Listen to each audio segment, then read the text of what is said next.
Rachel Blackman, I am so pleased to have you here with me. I'm just glad to see your face. We've connected a time now, a couple times now, and this in the first time in person. So it's really wonderful to be in your presence in this way. I know when yeah, just taking you in here.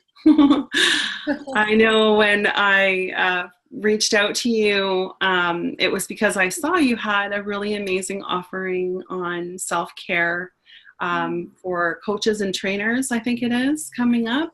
Yeah, I've got a few rest workshops coming up, but there's one. Yeah, and it really made me feel like, we're in sync in some way. And when I encountered you at the embodiment conference, I thought, yeah, here is somebody who I just feel I'm gravitating towards, and there's a real resonance on some level. And so I was so pleased when you responded and came back to me with a yes for the retreat. So thank you for that. You're welcome. Yeah, I really am interested in supporting people, the listeners, and, really helping professionals, teaching professionals, business people, and a lot of entrepreneurs really focused on being with and supporting other people and helping them feel supported. Really giving them a message of support kind of from community point of view and from sort of our global village of here is your support, the voices of other people telling you from their point of view that self-care and self-nurture is a win-win. Absolutely. Yeah, so I'd say absolutely the first mark on the board. Like I've learned that if I'm not looking after that, everything else deteriorates pretty quickly. And I sort of learned the hard way through self-harm, actually. And pain is a great teacher. Yeah, isn't it? Yes. I can relate to that quite a bit. I'm really interested to know a little bit more about that, because one of the things I wanted to see is sharing if there was real hurdles that you found in your way when you were trying to put self-nurture at the top of the list, or bump it up at least. What happened for you? Well, I think like a lot of us in the caring professions, it's about learning what not that is first, and for me that was through struggle, and it came from I was making a theatre piece, and for all intents and purposes it was the most successful piece I made, in the sense of having a commission, having it all a tour booked months in advance before I'd even finished making the piece of work. Like on paper it looked great, I had all the funding, had a great team, had a good idea, and for a whole bunch of reasons, some of which were manageable and some of which were out of my control, just circumstantial, it became completely unsustainable. And I managed to get to the finish line without dropping the baby on the head, but at great personal cost. Everyone got paid, the project got delivered. It all, again, on paper looked okay from the outside, but from the inside there was this, I just sort of lay in bed for 3 months watching conspiracy theory films and not barely being able to feed myself. It was so strong, and it was a nervous breakdown, I guess. But it was the most useful. It was such a useful thing, because I realised coming out of that, going back into a daily meditation practice and going back into the stuff that I knew I could use but hadn't been using, that it was, I could not continue the way I had to find another way to do the work I'm doing. I had to find a new resources. And I think it's often those crisis points that give us creative opportunity from that void, that place of void, Mm. Just leaning into that void place and trusting that something will come, something will come, something will come, resources arrive.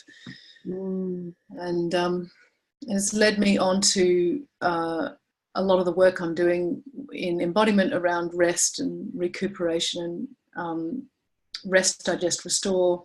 Mm-hmm. That is all about how the ordinary reality and ordinary states of consciousness in the world out there congratulate you on being ready and doing, ready, doing, ready, doing, ready, doing. Successful equals ready and doing. Mm. And there's not really much attention placed on what not that is. What is not that? Mm-hmm. And how do we learn not that? How do we learn not doing and undoing and being with being? And even sometimes meditation practices can flip into that. I find this Yeah. hypervigilance, if you like, or perfectionism, or how do we let go of that? So exhausting. It's unsustainable. So how am I being sustainable at the level of my being? Mm-hmm. You know? Yeah. Is Yes. how I'm being sustainable? That's such a powerful question to ask. Yeah. Yeah. And can I do from that place of resource? Can I then go into doing from a place of being self-resourced? And I'm trying to get to a place where all of the things I'm doing in the world have that at their root. Mm-hmm. Then it's a sustainable ecosystem. Yeah, absolutely. Yeah, it's like a new standard in a way. I'm relating to what you're saying, and feeling that I've been there, and the kind of breakdown, or what Brene Brown calls breakthrough. She called it breakdown. Her therapist called it breakthrough. Sometimes it's a fine line, right? But those times are so significant when you're literally at the reserves, like the reserves are at an end, and you end up in bed or injured or sick or whatever those things are that take you out, to say like there is nothing left, and then to come to this place I'm hearing you say, where somehow what you decide to do day to day is a breath in and a breath out. So, the breathing out, sort of, giving, oxygen to the plants or whatever, giving in the world, and then the breath in is receiving. We can't just exhale. There's got to be, that it's so natural, but I think that it does escape us at times. And we were talking before about roots. Sorry, I talked over you. It's okay. We were talking before about roots, and I think it's really interesting that the embodied metaphor of adrenal fatigue is often breath being trapped in the top of the body, and this sort of escape away from root and escape away from the space at the end of the exhale, and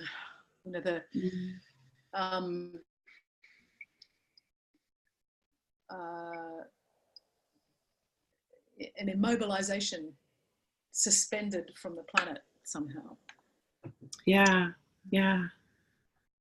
I'm interested in that because sometimes I use the image of a tree for myself when I'm tapping into energy or trying to recharge, get myself sort of charged back up, and the sense sometimes literally is like my feet are pulling away from the ground, because I find just the position of my feet, like the whole foot is not touching the ground. There's some sort of a lift going on, and it's completely unconscious.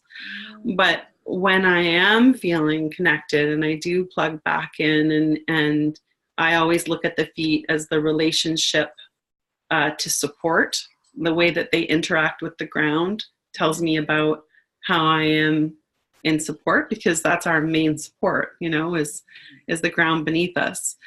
So that's been a real focal point. And when I think about the roots, and I think about how can you draw up from and be supported and fill yourself back up if those roots aren't down.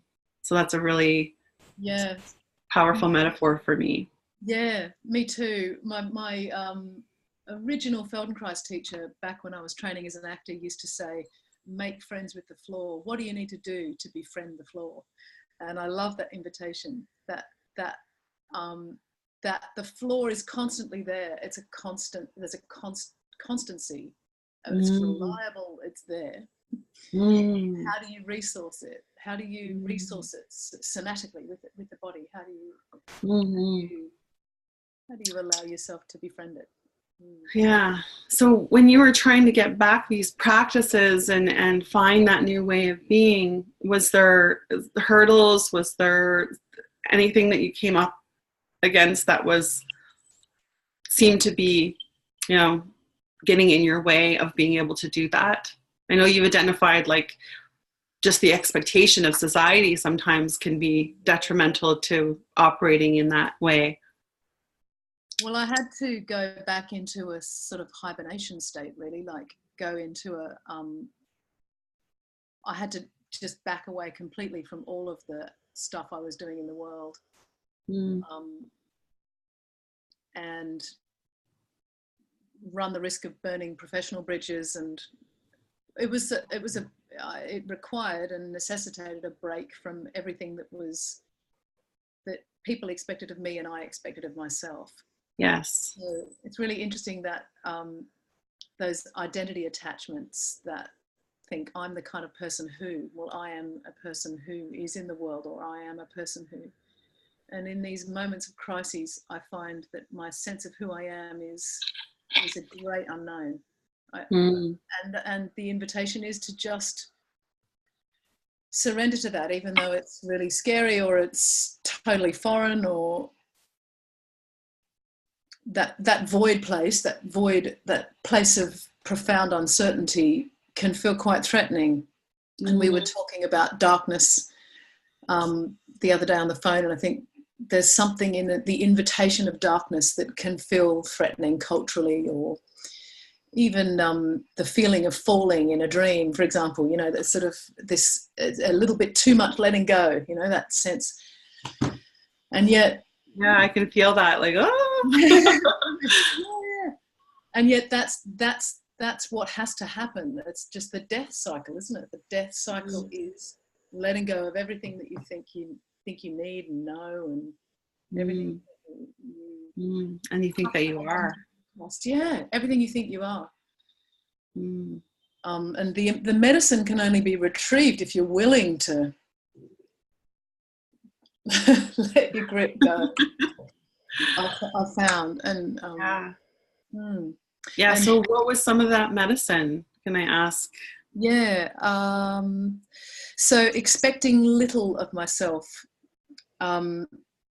So one of the things I do, I'm a theatre maker, amongst a lot of other things I do, and I couldn't make a piece of theatre for 5 years. I'm just starting to make another piece now. Wow. What I was able to do after about 2 years was make small pieces that were like just short pieces in like a vignette. I could do little bits of performance that way. That felt like all I could manage. And that was enough. Yeah. And do you think the payoff might have been, is there any sense of that? A profound payoff. So out of that came about 2 years ago, I'm doing my Feldenkrais teacher training at the moment, and I remembered, first did Feldenkrais 20 years ago, but this big realization that I needed to work out a way of coming from ease rather than tension, and learning through ease rather than tension and perfectionism. So a big falling away of learning forms that I'd inherited from my childhood and my parenting, and an attraction to somatic practices that are deep and slow and integrating. And and the philosophy of Feldenkrais feels like it weaves into all the other practices that I'm offering in the world. That following flow and following ease, I'd say. Yeah. Following the way of possibility in a sustainable way. Mm-hmm. Doesn't mean I can't also get excited and go to 5 rhythms and be dynamic. Yeah. It's a myth that dynamism, it can't be sustainable. It's sort of how I'm doing it is what's important, and what I'm doing either side of it. Yeah, absolutely. I don't know if that resonates. Yeah, I love that. I'm thinking of as you were speaking, it sort of popped into my mind of the Hakomi is what I'm trained in. Yeah, right. Yeah. For the last 7 years or so, and it the way of saying that, following the ease is always asking what wants to happen. Yeah, that's lovely. That's beautiful. Because it assumes that we're not doing it alone, so that there's, we are a conductor, but we're maybe one arm of the conductor, and sort of the rest of, the natural intelligence, let's call it, is the other arm. And that you were, so what wants to happen through you is not necessarily coming from, your mind figuring it out and then making the steps and planning it, and that sometimes it's just arising.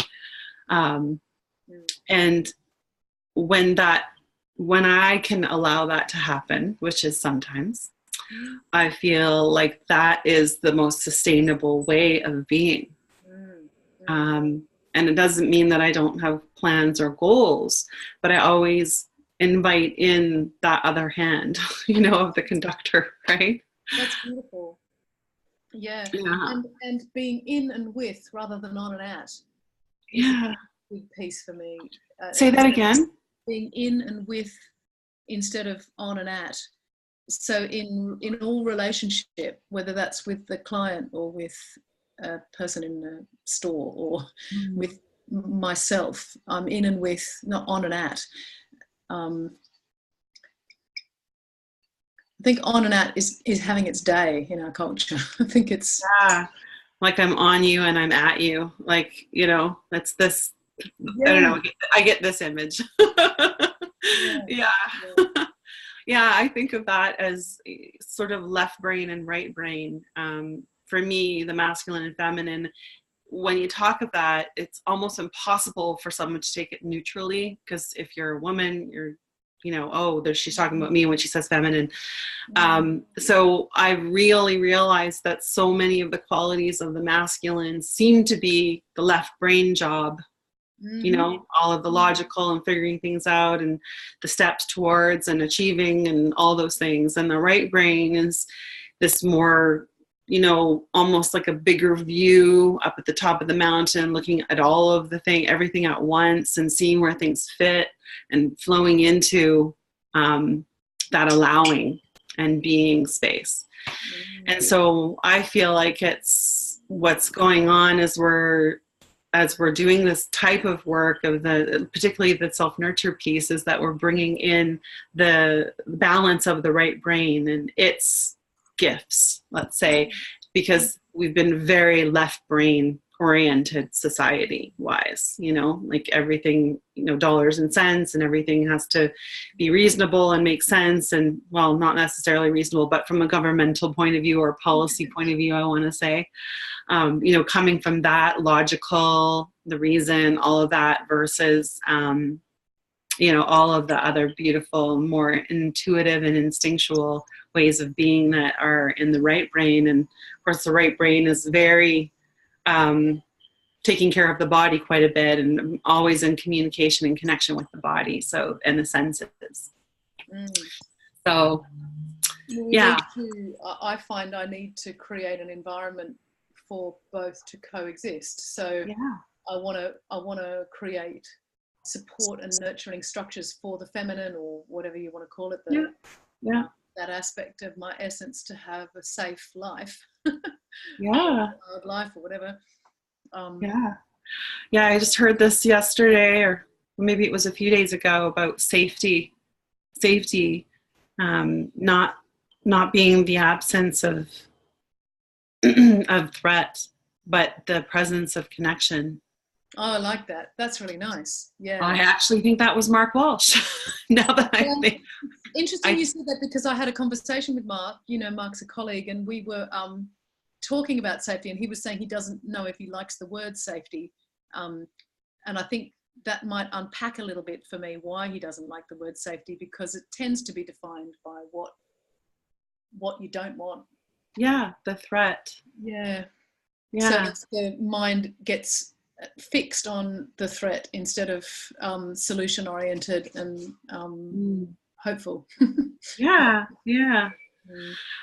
Well, I'm really grateful to know a little bit more about your story and what it's been like for you. You know, and really to get a sense and feeling of, you know, in the body for me, for sure, of being stuck in bed after really overdoing it, because that's been an MO of mine for probably every 5 years for the last 25 years or so. Hitting that point where it's just got given everything from my reserves and there's literally nothing left. So yeah, I can really identify with that. And I'm sure there's a lot of people listening that could probably identify with something like that as well. Yeah. So with regards to your piece, a guided piece of nurture that's coming up here, is there any sort of a setup that you want to ask people, if in terms of, you know, seated, laying down, pillows, blankets, or any setup that comes to mind? Question. Thanks for that question. Yes. So I want to invite you to be able to do it any way you like. I want it to be just as accessible for someone who's standing around cooking in their kitchen as someone lying down on the floor, because it's really a rest practice. Might be delicious to be able to lie down on the floor in semi-supine with your knees in the air and your feet flat on the floor and your back flat. If you're in a chilly environment, put a blanket on you. But you can just as easily access the information, the somatic information, sitting down or standing up. It's all transferable. Great. Yeah. Perfect. Okay, so I'm just going to invite everyone listening to go ahead and maybe get yourself a little drink of water if you need it, take a bathroom break, or otherwise making your body ready for probably what might look like 15 or more minutes of being guided in a real practice of TLC that you can just take in and receive. A huge part of what I've been really learning to tune into is how often I block just simply receiving. Like there's always something I need to do, you know, like make it happen or be part of it or do my part. And that's a, you know, long historical sort of bloodline kind of in my DNA thing. And so I invite you to just be able to receive images, receive information as Rachel is presenting some of her embodied work. And so let's let you have that break, and we'll see you in a minute. Okay.